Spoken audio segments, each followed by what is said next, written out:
నమస్తే మిత్రులారా, నేను మీ జర్నలిస్ట్ శంకర్ని. కాళేశ్వరం ప్రాజెక్టు మీద, ప్రధానంగా మేడిగడ్డ బ్యారేజ్ మీద ఇంకా కుట్రలు, కుతంత్రాలు, రాజకీయాలు, ఒక్కొక్కరి విష ప్రచారాలు ఇంకా ఏమాత్రం తగ్గలేదు. ఇప్పటికే దాని మీద రకరకాల విచారణ కమిషన్లు, ప్రభుత్వాల పగ ఇవన్నీ కూడా కొనసాగుతూనే ఉన్నాయి. ఇప్పటికీ ఇదే కాళేశ్వరం మీద ఇప్పటికి 4 కమిటీలు వేసిరు. ఒకటేమో ఎన్డీఎస్ఏ, ఒకటి కేంద్రంకి వెళ్ళి వచ్చినటువంటి ఎన్డీఎస్ఏ ఒక రిపోర్ట్ ఇచ్చింది. దాని తర్వాత దాని మీద ఒక కమిషన్, విజిలెన్స్ కమిషన్ వేసిరు. దానికి తర్వాత ఇప్పుడు పీసీ ఘోష్ గారు కమిషన్ వేసిరు. దాని తర్వాత ఏదైతే బ్యారేజ్ కుంగిపోయిందో, బ్యారేజ్లో ఒక 2 పియర్స్ కుంగిపోయినాయో, ఆ కుంగిపోయినటువంటి పియర్స్ కోసము అసలు ఎందుకు కుంగినాయి, దాన్ని ఎట్లా రిపేర్ చేయాలనే అంశం కోసము మళ్ళొక కమిటీని రీసెంట్గా ప్రభుత్వం వేసేందుకు ప్రయత్నాలు చేసింది. సో ఇవన్నీ నడుస్తూనే ఉన్నాయి. ఇంకా కాంగ్రెస్ పార్టీకి సంబంధించినటువంటి కొంతమంది, బీజేపీకి సంబంధించినటువంటి కొంతమంది, మేధావుల రూపంలో ముసుగులో ఉన్నటువంటి ఇంకొంతమంది మేడిగడ్డ మీద, కాళేశ్వరం మీద ఇంకా ప్రచారాలు, విష ప్రచారాలు చేస్తూనే ఉన్నారు. అయితే ఇవాళ మేము ముందుకు ఒక అంశాన్ని తీసుకొచ్చిన. ఈయన పేరు ఏం పేరు? నైనాల గోవర్ధన్ అంట. ఈయన తెలంగాణ జలసాధన సమితికి కన్వీనర్ అంట. ఇగో ఆయన ఫోటో చూపిస్తాం మీకు ఒకసారి. ఆయన ఫోటో చూపించినాక ఈయన నైనాల గోవర్ధన్ అంట. తెలంగాణ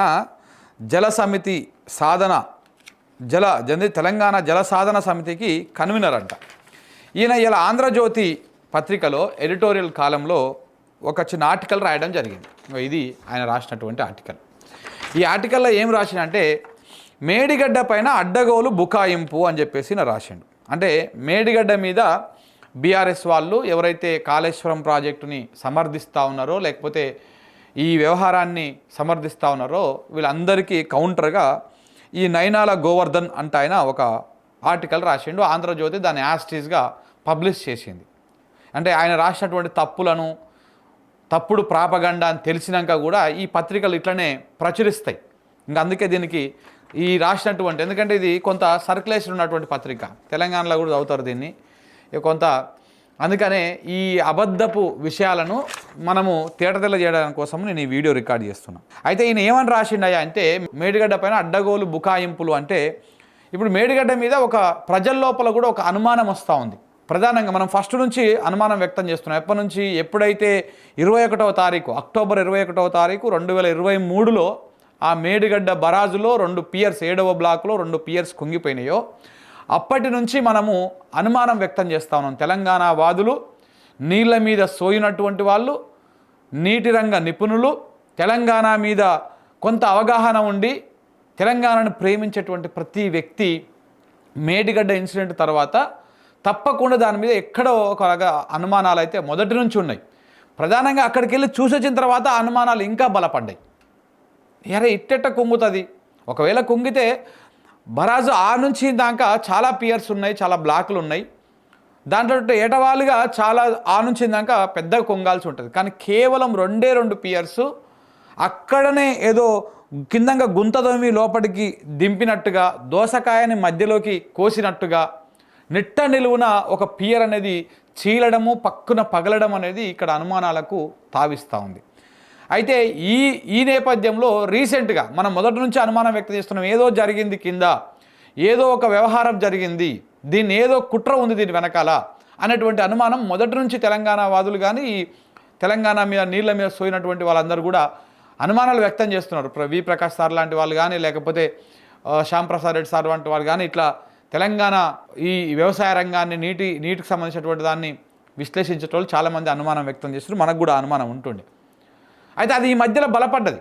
ఎప్పుడైతే ఈ కాంగ్రెస్ దాన్ని అడ్డం పెట్టుకొని ఇప్పటిదాకా రాజకీయ లబ్ధి పొందడము, ఎమ్మెల్యే ఎలక్షన్లలో దాన్ని అడ్డం పెట్టుకొని రాజకీయాలు చేసింది, ఎంపీ ఎలక్షన్లలో దాన్ని అడ్డం పెట్టుకొని రాజకీయాలు చేసింది, తర్వాత ఇప్పుడు కూడా దాన్ని అడ్డం పెట్టుకొని ఇంకా రాజకీయాలు చేయడము, కొంతమంది కీలక నాయకులకు నోటీసులు, అరెస్టులు ఇట్లాంటి వ్యవహారం చేద్దామన్నటువంటి ప్రయత్నం కోసం చేయడంతో ఈ అనుమానాలు ఇంకా బలపడ్డాయి తెలంగాణ సమాజం లోపల.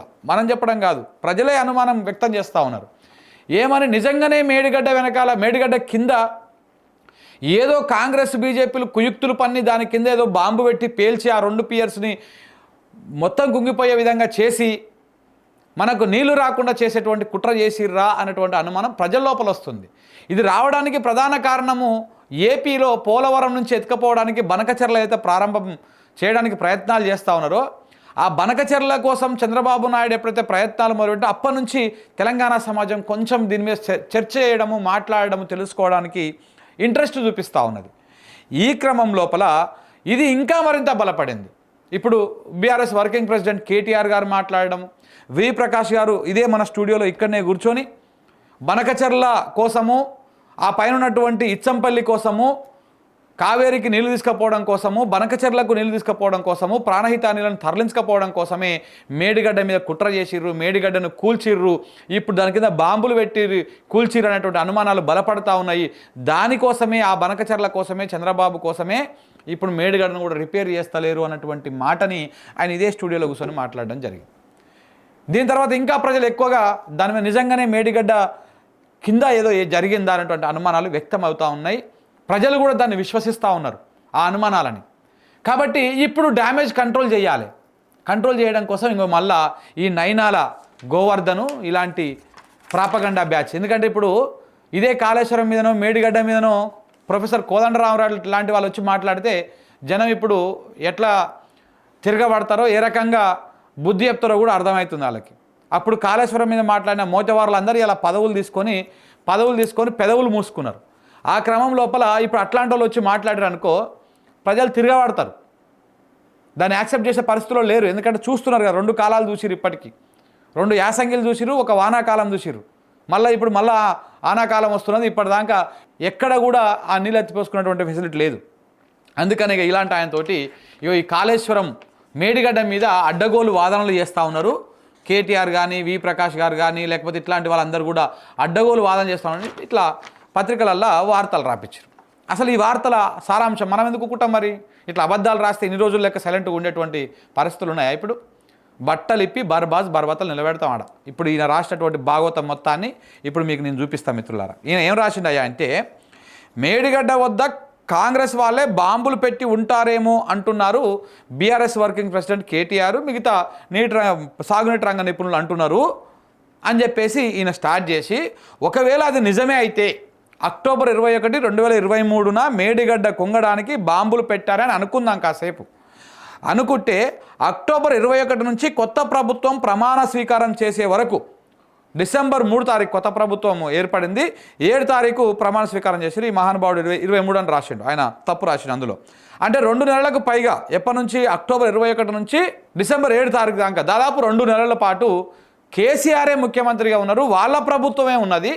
మరి వాళ్ళ ప్రభుత్వం వాళ్ళు ముఖ్యమంత్రిగా ఉన్నప్పుడు అప్పుడు విచారణ కమిటీ వేసి దాన్ని ఏదో నిగ్గు తేల్చి బాధ్యుల మీద చర్యలు తీసుకోవచ్చు కదా, కేసులు పెట్టి వాళ్ళని అరెస్టులు చేసిస్తే బాగుంటుండే కదా అని చెప్పేసి ఈయన సెలవు ఇవ్వడం జరిగింది. మహానుభావుడు ఇంత తెలివి మరి ఈయనకి ఏడికెళ్ళి వచ్చిందో ఎట్లొచ్చిందో అది తెలియదు. ఎప్పుడు కుంగింది సార్ ఈ బ్యారేజ్లో? ఆ 2 పియర్స్ ఎప్పుడు కుంగినాయి? మీరే రాసిరు కదా అక్కడ, అక్టోబర్ 21వ తారీఖు 2023న. మరి తెలంగాణ రాష్ట్రంలో ఇక మీరు ఇట్లాంటివి చేస్తారనే తెలంగాణ మన పత్రిక ఎప్పటికప్పుడు వాస్తవాలు రాస్తూ ఉంటుంది, ప్రజలకు చూపిస్తూ ఉంటుంది. సరే మనకు సర్క్యులేషన్ తక్కువ ఉండొచ్చు, తక్కువ మంది చూస్తారు కావచ్చు, కానీ చూసిన వాళ్ళందరూ తెలుసుకుంటారు వాస్తవాలు ఏంటివి అనేది. ఇది మేము రాష్ట్రం ఎన్నటి రాష్ట్రం మననే 28వ తారీఖు మే 2025న రాష్ట్రం. ఎన్డీఎస్ఏది దొంగ రిపోర్టు, ఎన్డీఎస్ఏ దొంగ, దాని రిపోర్ట్ కూడా దొంగ రిపోర్ట్ అని చెప్పేసి రాష్ట్రం. ఆ రోజే ఈ ఆర్టికల్లో, ఈ మెయిన్ స్టోరీలో మొత్తం ఉన్నది. మేడిగడ్డ ఘటన మీద అనుమానాలు ఉన్నాయి. ఎందుకంటే కూలిందేమో అక్టోబర్ 21వ తారీఖు, తెలంగాణ రాష్ట్రంలో ఎన్నికల కోడ్ అమల్లోకి వచ్చిందేమో అక్టోబరు 16వ తారీఖు. అంటే ఎన్నికల కోడ్ అమల్లోకి వచ్చినాక కరెక్ట్గా 5 రోజులకు మేడిగడ్డ బరాజ్లో 2 పియర్స్ కుంగినాయి. ఎన్నికల కోడ్ అంటే తెలుసా అండి? నైనాల గోవర్ధన్ గారు, మీరు ఏదో పెట్టుకున్నారు కింద తోక, తెలంగాణ జలసాధన సమితి కన్వీనర్ అని చెప్పేసి మీరు ఇంత పొడుగు తోక పెట్టుకున్నారు కదా.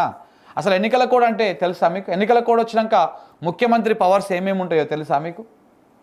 ఏమైనా లా అండ్ ఆర్డర్ మాత్రమే కొంత కంట్రోల్ చేసేవారు, అది కూడా పూర్తి స్థాయిలో ఉండదు.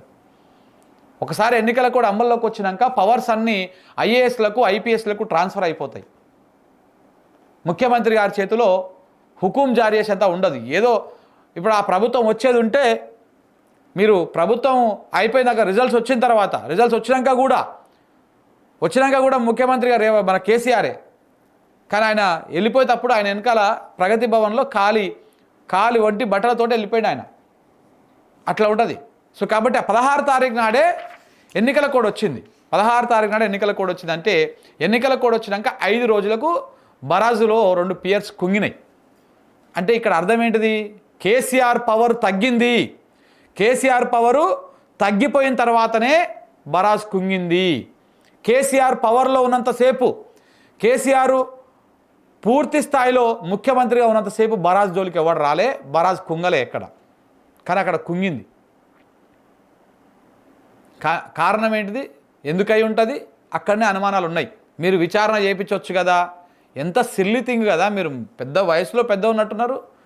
కానీ ఇట్లా ప్రజలను మభ్యపెట్టడం కోసం ఇది. ఆయనకు తెలియక కాదు, ఇది తెలిసే తెలంగాణ ప్రజలకు మభ్యపెట్టడం కోసం ఒక ఇట్లాంటి ప్రయత్నాలను చేస్తూ ఉంటారు. ఇది పాయింట్ నెంబర్ 1. అంటే ఎన్నికల కోడ్ వచ్చినాక కుంగింది బరాజ్. సో కాబట్టి నా విచారణ చేయడానికో లేకపోతే ఇంకో దానికో ఉండదు.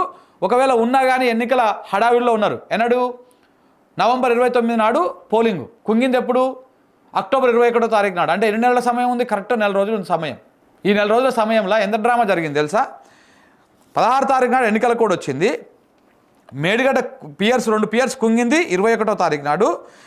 ఆ కేంద్రానికి మన కేంద్ర మంత్రి కిషన్ రెడ్డి గారు లేఖ రాసింది 22 తారీఖు నాడు. ఎన్డీఎస్ఏ బృందం వచ్చింది తెల్లారి రోజే 23, 24, 25 రోజు ఎన్డీఎస్ఏ బృందం వచ్చింది. అంటే 21 నాడు కూలిపోతే 24, 25న NDSA national dam safety authority బృందం తెలంగాణకు వచ్చి మేడిగడ్డకు పోయి హెలికాప్టర్లను తిరిగి చూసి పైకి వెళ్ళి కార్లు వేసుకొని చూసి రిపోర్ట్ ఇచ్చేసారు. ఎప్పుడు ఇచ్చిర్రు రిపోర్టు? 29 తారీఖు నాడు రిపోర్ట్ ఇచ్చారు. కరెక్ట్గా ఎన్నికలకు ఒక పోలింగ్కు 1 నెల ముందు. నవంబర్ 29 తారీఖు నాడు పోలింగ్ ఉన్నది. 29 10వ తారీఖు 10వ నెలన అక్టోబర్ 29 తారీఖు నాడు వీళ్ళు రిపోర్ట్ ఇచ్చారు. ప్రాథమిక రిపోర్టు ఎన్డీఎస్సీ. వాళ్ళు వచ్చిన కరెక్ట్గా 3 రోజులు 24, 25 ఇక్కడనే ఉన్నారు, హైదరాబాద్లోనే తెలంగాణలోనే ఉన్నారు. వాళ్ళు ఢిల్లీకి పోయి 27, 28, 29 2 రోజులల్లా రిపోర్ట్ ఇచ్చి పడేసారు. ప్రాథమిక రిపోర్ట్. ఆ రిపోర్ట్లో కూడా ఏముంది? నిర్మాణ లోపము, పర్యవేక్షణ లోపము, సిమెంట్ కాంక్రీట్ సరిగ్గా వాడకపోవడము, ఇవన్నీ కారణాలు ప్రాథమిక రిపోర్ట్లో కూడా ఉన్నాయి. అందుకే తెలంగాణ ప్రజలకు అనుమానాలు ఉన్నాయి. ఇగో ఈ దొంగ రిపోర్టు, దొంగ లెక్కలు ఇవని చెప్పేసి. కానీ దాన్ని నమ్మించడం కోసం ఇట్లాంటి వాళ్ళు కథనాలు రాస్తూ ఉంటారు అనమాట. ఇది పాయింట్ నెంబర్ 1 అయిపోయిందా? ఇంకొకటి, నేషనల్ డ్యామ్ సేఫ్టీ అథారిటీ ఆదేశాల ప్రకారం 3 బ్యారేజీలలో ఉన్నటువంటి నీళ్ళన్నీ ఎందుకు ఖాళీ చేయించిర్రు అని చెప్పేసి ఇంకొక ప్రశ్న ఇందులో ఈ ఆర్టికల్లో ఆయన రాయడం జరిగింది. అయ్యా, ఎప్పుడైనా సరే ఎక్కడైనా ప్రమాదం అది ఏ కారణం చేత జరగని కింద మేడిగడ్డని మీ పాపాత్ములు కూలగొట్టిర్రో దేవుడి కనుక తొందరలోనే ప్రజలకు కూడా వాస్తవాలు తెలుస్తాయి. ఈ కింద అదైనప్పుడు పైనటువంటి బ్యారేజీలను కూడా ఏమన్నా చేసేటువంటి ప్రమాదం ఉండదు కావచ్చు. ఏదో జరిగేటువంటి అవకాశాలు ఉన్నాయి. ఉన్న పలంగా ఎత్తిపోసుకోలేం కదా ఉన్న నీళ్ళని. సో కిందికి వదిలేదాము, ఇంకా రిస్క్ వద్దు, ఈ 2 బ్యారేజీలను కాపాడుకోవాలన్నట్టు ఆలోచన ప్రతి ఒక్కరికి వస్తుంది. వదిలేయండి మొత్తం వాటర్ అని చెప్పేసి. అది ఒక కామన్ సెన్స్తో ఆలోచించేటువంటి వ్యవహారం. ఎందుకంటే ఆయనకు పవర్ లేదు, అప్పటికి పవర్ లేదు. పవర్ ఉంటే ఆ నిజంగానే ఎవడు చేసిండు, ఎట చేసిండు అది అవుతుండే. ఎన్నికల కోడ్ వచ్చిన తర్వాత ముఖ్యమంత్రి అన్ని ఆదేశాలు జారీ చేసేందుకు ఉండదు, కొత్త నిర్ణయాలు తీసుకోవడానికి ఉండదు. పాత నిర్ణయాలు, పాత వ్యవహారం అట్లా పోతూ ఉంటుంది. పెద్ద మనిషి తరికాలు చూస్తూ ఉండాలి, అంతే. ఇది జరిగినటువంటి వ్యవహారం. ఇది పెద్ద చిత్రగుప్తుడి క్వశ్చన్ మార్కు. ఇక దానికి మళ్ళీ ఇందులో పెట్టడం. ఇది అయిపోయాక ఎల్ఎన్టీ రిపోర్టుని తిప్పి పంపింది కదా, ఎన్డీఎస్ఏ రాసినటువంటి రిపోర్ట్ని. దాని గురించి కూడా ప్రస్తావిస్తూ ఎల్ఎన్టీ మేడిగడ్డ నిర్మాణంలో ఏ తప్పులు చేయలేదనే అనుకుందాం. ఇది ఎల్ఎన్టీ మేడిగడ్డ నిర్మాణంలో ఏ తప్పులు చేయలేదని అనుకున్నాం. అలాంటప్పుడు నిర్మించిన 4 ఏళ్లకే మేడిగడ్డ 5 అడుగులకు ఎందుకు కుంగింది? పునాది నుండి పై వరకు నిట్ట నిలువున ఎందుకు చీలిపోయింది? అక్టోబర్ 21, 2023 తేదీన మేడిగడ్డ కుంగింది వాస్తవం కాదా? ఆ భౌతిక వాస్తవాన్ని కూడా ఎల్ఎన్టీ తిరస్కరిస్తుందా? నిర్మాణమైన 4 ఏళ్లకే 25,000 కోట్ల ప్రజాధనం ఎక్కడైనా ఇలా గంగలో కలిసిపోయిందా అని చెప్పేసి అపరమేధావైనటువంటి నయనాల గోవర్ధన్ అంట ఆయన ఇందులో రాయడం జరిగింది. అయ్యా, మీకు బ్యారేజ్లకి ఆ 3 బ్యారేజ్లకు కలిపే అయ్యింది 10,000 కోట్లు. తెలియకపోతే తెలుసుకోండి. ఊరికనే అబద్ధాలు ప్రచారాలు చేయకండి. ఇక్కడ కూడా ఇంకా మీరు అబద్ధాలు చెప్తే ఇంతకుముందు లెక్క చేతులు మూసుకొని లేకపోతే నోరు మూసుకొని కూర్చునే కాలం కాదు ఇది. అబద్ధాలు ఏంటివి, నిజాలు ఏంటివి తీసి ప్రజల ముంగల పెడతాం. ఆ 3 బరాజులకు అయ్యిందే 10,000 కోట్లు. కానీ 25,000 కోట్లు ఒక మేడిగడ్డకే అయిందని చెప్పిండు. మరి మేడిగడ్డ ఒకదానికి 25,000 కోట్లు అయితే అన్నారానికి ఎంత కావాలి, సుందిళ్ళకి ఎంత కావాలి, ఆ పైనటువంటి ఇంకా రిజర్వాయర్లు, టన్నెళ్ళు, పెద్ద పెద్ద సబ్స్టేషన్లు, బాహుబలి పంపులు, ఇవన్నిటికి ఎంత కావాలి, ఎన్ని లక్షల కోట్లు కావాలి? మొత్తం అయ్యిందే, మొత్తం కాళేశ్వరం ప్రాజెక్టు మొత్తం వర్తే 85,000 కోట్లు. దీని వీళ్ళు 1,00,000 కోట్లని ప్రచారం చేశారు. ఇటు చూడరాదురి, ఒక మేడిగడ్డకే 25,000 కోట్లు అయిందంట. ఎంత అబద్ధం చూడండి. ఈ చదివిన వాళ్ళు తెలియని వాళ్ళు ఏమనుకుంటారు, నిజంగానే ఇది 25,000 కోట్లు ఒక బరాజ్కే పెట్టి కాగం చేసిండు కేసీఆర్ అని అనుకోరా? ఇట్లా అబద్ధాలు చెప్పుకుంటూ పోతారనమాట. ఇలా బతుకులే అబద్ధాలు, ఇలా జీవితాంతం అబద్ధాలు చెప్పడే ఇలా పని అనమాట. ఇది అయిపోయిందా? ఇది అయిపోయినా ఇంకోటి ఏంది, 4-5 ఏళ్ళకు అయింది, 4 ఏళ్ళకే 5 అడుగుల లోపల లోపడిపోతుంది. అది లోపడిపోయింది వాస్తవం కదా, అదే వాస్తవమే లోపడిపోయింది, కుంగింది. కానీ ఆ కుంగడానికి కారణం ఏందో చెప్పాలి. ఆ కారణం ఏంది, దేనివల్ల కుంగింది, ఎందువల్ల కుంగింది, అందుకోసం ఎన్డీఎస్ఏ 378 పేజీల లేఖ రిపోర్ట్ ఇచ్చి అసలు కారణమే చెప్పలే. అందులో అంత పెద్ద రిపోర్ట్ రాసినటువంటి ఎన్డీఎస్ఏ దేనివల్ల కుంగిందో కారణం చెప్పలే. మళ్ళీ ఫైనల్గా ఏం చెప్పింది, అది ఎందుకు కుంగిందో దాని కారణాలు తెలుసుకోవడానికి ఒక నిపుణులతోటి ఒక కమిటీ వేయాలి అని చెప్పింది. అగో అదే ఎన్డీఎస్ఏ కథ. అందుకే ఎల్లంటే ఏం చేసింది, అరే నీ రిపోర్ట్ ఏంది, నీ కథ ఏంది, నీ కార్ఖానం ఏంది, నువ్వు ఇంత సడభారతం అంతా రాసి అందులో అసలు ముచ్చట లేకుండా రాసినావు, ఇది నీకు మొఖాన కొట్టేసింది, నీకు ఇది వనికిరాదని చెప్పేసి మళ్ళీ కొత్త రిపోర్ట్ రాసి ఇది అని చెప్పేసి. అర్థమైందా? వాళ్ళకి రాజకీయాలు కావాలి, అందుకే రాజకీయాల కోసం మాత్రం రిపోర్ట్ రెడీ చేసిర్రు. లోక్సభ అసెంబ్లీ ఎన్నికల ముందు ఒక రిపోర్టు, ప్రాథమిక రిపోర్టు, లోక్సభ ఎన్నికల ముందు మధ్యంతర నివేదిక, లాస్ట్కు కేసీఆర్ సభనో లేకపోతే ఇంకేదో బీఆర్ఎస్ సంబంధించినటువంటి హడావుడి ఉన్న రోజు ఫైనల్ నివేదిక. ఇదే కదా మీరు చేసేటువంటి వ్యవహారం. సో కాబట్టి ఈ 2 అంశాలు కూడా తప్పే. ఇది కూడా ఇక్కడ 25,000 కోట్లు అనేది కూడా తప్పే. ఇంకా ఇది అయిపోయినాక ఇంకా కుంగడానికి కారణాలు చెప్పిండి ఈయన. కిందంగా ఇసుక పోయింది, అది పోయి నువ్వు నేను కాదు చెప్పేది, కారణాలు ఎక్స్పర్ట్స్ చెప్పాలి, దానికి సంబంధించినటువంటి వాళ్ళు చెప్పాలి. ఎన్డీఎస్ఏ కూడా చెప్పలేదు కాబట్టి మళ్ళీ ఒక కమిటీ నియమిస్తున్నారు కదా, ఆ కమిటీ చెప్పినాక దాని గురించి మాట్లాడదాం. ఇంకొకటి ఏమన్నారు లాస్ట్లో, కేటీఆర్ అన్నట్టు ఒక మేడిగడ్డ బ్యారేజ్లోనే బాంబు పెట్టారని అనుకుందాం. మరి ఎన్డీఎస్ఏ 3 బ్యారేజీల్లో ప్రముఖ వైజ్ఞానిక సంస్థలతో అంతర్గత భూ సాంకేతిక పరీక్షలు చేయించాలని ఎందుకు నిర్ణయించింది? అయ్యా మహానుభావుడా, ఈయన పైనటువంటి 2 బ్యారేజీలు కూడా కూలిపోయే అవకాశం ఉందని చెప్పలే. ఇలాంటిది ఏమన్నా తలెత్తేటువంటి అవకాశం ఉందేమో దాని మీద కూడా పరిశీలన చేయండి, అక్కడ కూడా సీపేజీలు ఉన్నాయి, దానికి కారణం ఏదో చూడండి అని చెప్పారు. సీపేజ్ అనేది ప్రతి డ్యామ్కి కానీ ప్రతి బ్యారేజ్కి కానీ సర్వసాధారణంగా ఉన్నటువంటి వ్యవహారమే. సో దీంట్లో కూడా ఈకలు వీకడం కోసం ప్రయత్నం అనమాట. అంటే ఇదొక్కటే అయితే పైన రెండింటిని కూడా నిపుణులతో కమిటీ ఏర్పాటు చేసి అదేందో చెప్పండి ఎందుకు చెప్పింది ఎన్డీఎస్సీ అంటే, ఎన్డీఎస్సీనే దొంగ రిపోర్ట్ అని చెప్తున్నాం మేము ఇక్కడ. ఎన్డీఎస్సీనే దొంగ రిపోర్టు, మీలాంటి వాళ్ళు ఇట్లా దొంగ ప్రచారాలు చేసిరనే ఇట్లా మేము వాస్తవాలను ప్రజలకు చూపిస్తున్నాం. ఎన్డీఎస్ఏ దొంగ రిపోర్టు అదో పెద్ద దొంగ వ్యవహారం అని చెప్పేసి. ఇంకా అది ఇచ్చిన రిపోర్టుకు దానికి ఒక క్రెడిబిలిటీ, దానికి ఒక శాంటిటీ ఉంటుందా? ఇది అయిపోయినాక లాస్ట్లో ఇంకొక మాట చెప్పిండు. బ్యారేజ్ వైఫల్యానికి ఎన్డీఎస్ఏ 6 కారణాలను పేర్కొన్నది. వీటిలో 5 రకాల వైఫల్యాలతో మాకు సంబంధం లేదని ఎల్ఎన్టీ అంటున్నది. ఎన్డీఎస్ఏ నివేదికను ఎల్ఎన్టీ తిరస్కరించడాన్ని కేటీఆర్ సమర్థిస్తున్నారు.